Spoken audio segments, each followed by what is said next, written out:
Yo, what is up guys, Grim here, and in today's video we're finally back for some Harvest League pre-league min-maxing.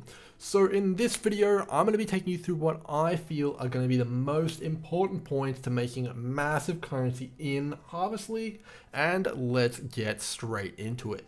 So as part of any league, understanding the league is what is critical to making currency. You can ask anyone, but if you figured out that 5 ways were insane in Legion or blighted maps were super crazy in Blight, you would have made an absolute killing if you were in there first. So knowledge is power in all league start situations. But to get that knowledge, you need to be asking the right questions and looking in the right areas. Like if someone told you that white map farming was insane in Legion, and you listened to them, you would have made an absolute killing in white maps farming pylons while everyone else was trying to push red maps in Legion. So knowledge is king, and let's get into that knowledge right now. So the first thing we need to understand is, of course, the seeds. So this league is a bit unique. They've released a ton of information about all parts of the league and how it worked. So we have quite a lot to work with here, but on top of that though, it is quite complicated. So there's a bit to dig into here. Let's get into it though. So obviously this seed has an absolute ton of affixes on them, and they're all pretty much brand new. We've never seen anything like this before. So let's kick it off. So monster level when harvested. This is basically referring to the monster of the seed that the map came from. So if you were in a level 78 map and you open the seed cache and you got this seed, it would be a level 78 seed. So that's going to be super important in my opinion when we're diving into this, but we'll get to that in just a second. So seed caches, I just mentioned them. They're going to be in every single zone and map all the way from the start of the game. So this is super important because there is a critical piece of information here. They can only ever drop tier 1 seeds. So that's actually pretty crazy. There is actually 4 tiers of seeds all the way throughout the game, but only tier 1 drops in maps and really everywhere else, which is pretty crazy if you ask me. So what is going to be the difference between a seed from mud flats and a seed from T16 maps? The only difference is going to be that monster level. So that's going to be a critical piece of information. So pretty cool. The next thing we're going to look at here is the life force when harvested. So we don't have too much information on this, but life force is a resource that is required to grow higher tier plants as well as create the crafts, and it can also be stored. So this is probably the mechanic that's most open to abuse. Storing up massive amounts of life force and then buying seeds off of the trade websites and all growing them all at once is potentially a crazy strategy, but we'll have to look into that more in just a second. Next, we have growth cycles. So growth cycles are basically whenever you click a seed cache, that counts as 1 growth cycle. So there's a few things here with the growth cycles that we probably need to talk about. And that is, 1, you can't go and get a T16 seed and then plant it in your garden and then go run mud flats and open a bunch of seed caches to trigger it. The question will be is, if I get that T16 seed, put it in my garden and then go run tier 1 maps, will that work? GGG hasn't stipulated what the boundary is there, but that will be a massive point of contention because there's been many times in leagues where you've been able to example for like trigger guardians in T1 maps after doing one T16 map and power farm Cyrus 8 doing that. It's been one of the more recent abuses of this kind of mechanic. So if we can indeed go back and trigger a ton of growth cycles, you will see people finding the fastest low tier map and just run into the seed cache over and over again to grow their tier 4 or tier 3 seeds, etc. So that's going to be a massive one to look out for, and obviously we're going to have to get into that in a second. The next one is the big one, the seed tier. This is going to be absolutely critical for making currency, understanding how the tiers work, how to get the higher tiers, etc. So let's get into them. We know that tier 1 seeds only drop from seed caches all the way through the game, and that's basically the only way to get tier 1 seeds. But tier 2 seeds, 3 seeds, how do we get them? These drop from monsters that you slay in the garden. Now, the problem here is if you, for example, planted some monsters in mud flats and then you go and slay them, could you expect to get a tier 2 seed? Probably not. And the reason I say this is that would allow you to essentially grind all the way up to tier 4 seeds in mudflats, and that doesn't sound right at all. You wouldn't be facing off against a endgame boss or using influence crafts in mudflats. So the obvious conclusion here is that there will be some sort of restriction on when these seeds can start to drop from monsters in the garden, and that, I believe, will be tied directly to the monster level of the seeds. So let's get into what we think these will probably be and how that'll impact our strategy, because it is absolutely crucial. So of course, T1 seeds, they drop everywhere. Those are from the caches, no problem. Let's get into the T2 seeds. So let's say you've collected a bunch of T1 seeds, and let's say you have them from maps. It's pretty safe to assume that you will be able to plant these seeds, kill them, and have tier 2 seeds on the drop table. The reason I'm saying this is that would be a pretty weird thing to have maps not dropping tier 2 seeds, and then obviously Blood Aqueducts not also. But if you did make it so the Blood Aqueducts did and maps did, that would also be pretty weird. Essentially what I'm saying here is I believe that maps will be the breakpoint to start dropping tier 2 seeds. So essentially item level 68 plus, killing that in your garden, I believe that will drop a tier 2 seed for you. So that's going to be pretty interesting here. Of course, this information here does actually say item level 56, so that could also disprove that. However, some of the information, specifically this carry information here, is long outdated, and I do have some other stuff to talk about in terms of the seed tiers. So this may be wrong. My best bet is 68 plus, and you'll be good to go for tier 2 seeds. So why is this important? So when we actually look at the drop table and like all the mods that you can get from the seeds, almost over half of all of the crafts here are T1 and T2. And a lot of them are more powerful than you'd expect. Like a lot of people would probably say, you know, the T1 and 2 seeds, they wouldn't have very good crafts. That is not the case. They are absolutely insane. So it might be a completely viable strat to run low tier maps and just farm up a bunch of T1 and T2 seeds and have your farm going that way, and then make a bunch of currency from that. So definitely viable. Next, I want to get into T3 and T4 seeds. So I believe that T3 seeds will begin to drop from level 74 plus. So why do I say this? This is the breakpoint from white to yellow, so it'll be T6 plus maps, and also here on this material, it's the promotional material for the league. You can also see that T3 effects have started spawning at level 74 here. So that's pretty big evidence that it will start at T6, and that would mean that transitioning from white maps to yellow maps would net you that higher tier potential from your garden. So pretty interesting there indeed. And then finally we have T4 seeds. This evidence isn't as compelling as we don't see any tier 4 effects here, but just seeing the level 81 here is a pretty big tell. This is probably when they're going to start dropping, as we had an exact point here for like 1 watchstone, and then we have an exact point here for 4 watchstones. So it's pretty telling, and I believe that you're probably going to be getting T4 seeds around the 81 plus mark. So that's pretty interesting, because that is T14 plus, a quite big jump to get to those T4 seeds.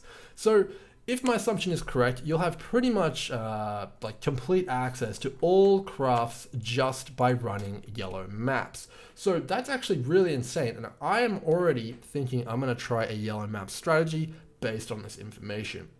So let's dig a bit deeper then. What if the seed cache seeds drop more frequently to higher tiers you go? This was pretty much the case in Blight. You got more tendrils as the higher tiers went up. This will also need to be tested because obviously if you're getting more tier 1 seeds, you're getting to plant more plants, you know, cultivate more plants, more chance at tier 2, 3, and it would start snowballing, and you'd start just getting more and more higher tier seeds. So it's going to really depend. I think in the trailer they show 9 seeds dropping from a seed cache at around map level 75. So 9 is already a pretty good amount, but then if you can crank it up even higher, potentially in red tier maps, then that might push it over to being more optimal to go for red tier maps. So now that we have all this tier information out there, we've been talking about seed caches and all that, let's tie it back a little bit. So we've got on one hand low tier maps looking extremely good.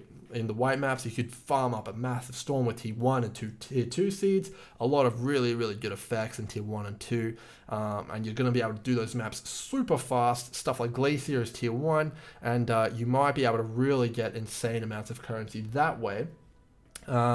With the option of potentially buying high tier seeds and cultivating them in low tier amounts as well.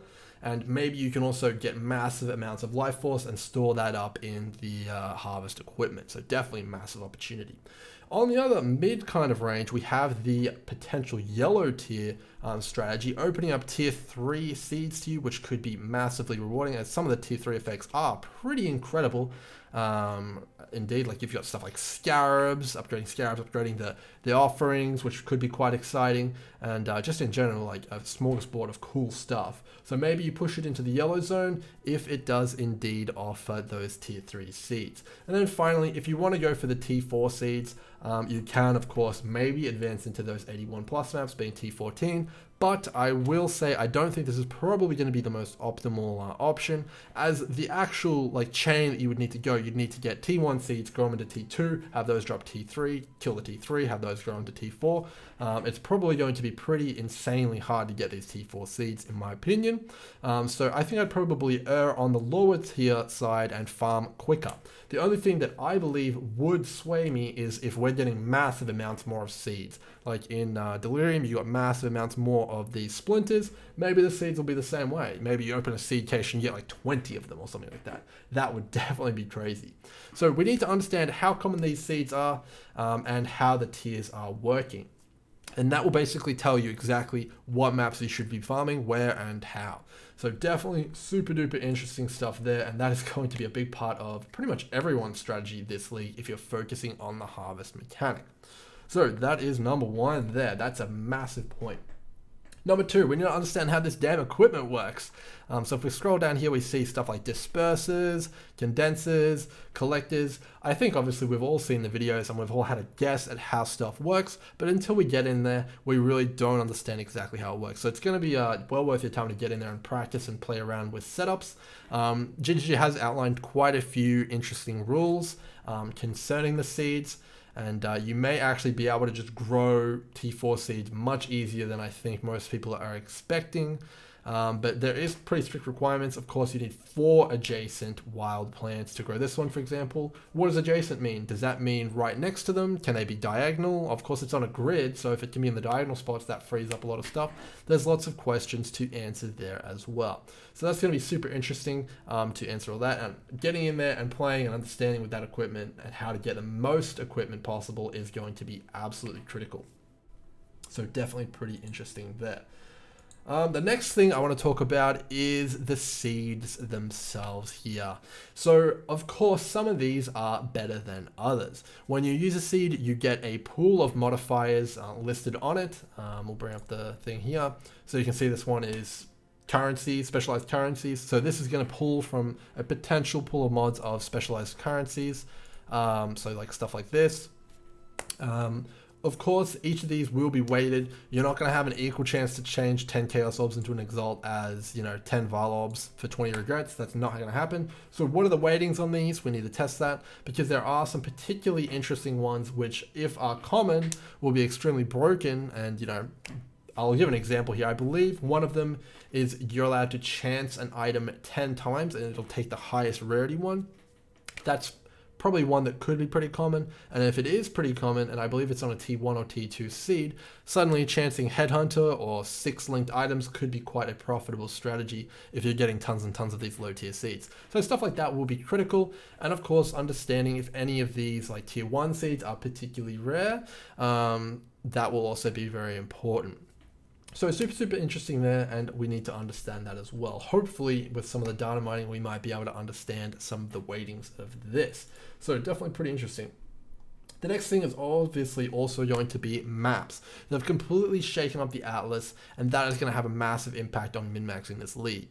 This league is going to be all about getting through maps as fast as possible and getting to that seed cache, and of course, by extension of that, getting into your garden and planting some new plants. So we of course want to pick the fastest maps possible, the best layouts we can, but I'm a big advocate for actually clearing maps despite the massive sustain that we've seen in previous expansions. I think you probably should clear the maps, especially if you're doing those high tier maps, so layout is going to be crucial. Finding a good map that maybe even has a few bonuses like divination cards will be very, very, very good indeed. But with the reshuffle, picking one that we can easily sustain or maybe leverage with Horizon Orbs will be a B+. Next up is a bit of a crazy one. Let's talk about the new currencies. Obviously, we have no idea what most of these do. Only we know about the faceted lens and the infused engineering orb so far. So there's a pretty interesting, but of course we have stuff like a time light scroll. Nobody knows what these do. And whenever there's items like this where nobody knows what they do or what they drop or how they function, generally there's a massive opportunity here. We saw it with stuff like incubators.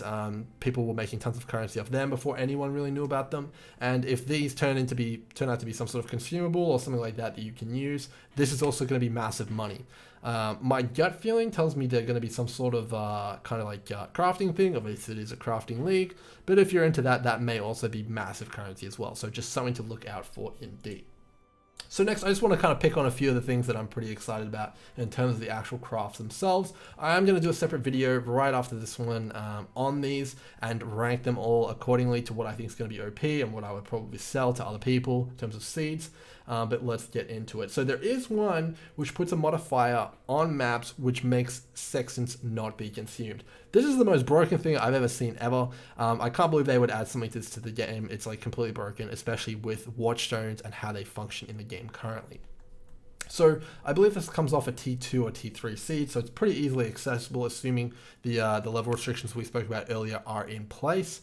So if you can get to this pretty reliably and enchant your maps, I believe it's a 1 in 4 chance for the seed to actually trigger it without weightings factored in. It could be pretty insane. But what we're talking about here is basically having hunter traders on every single one of these maps you enchant.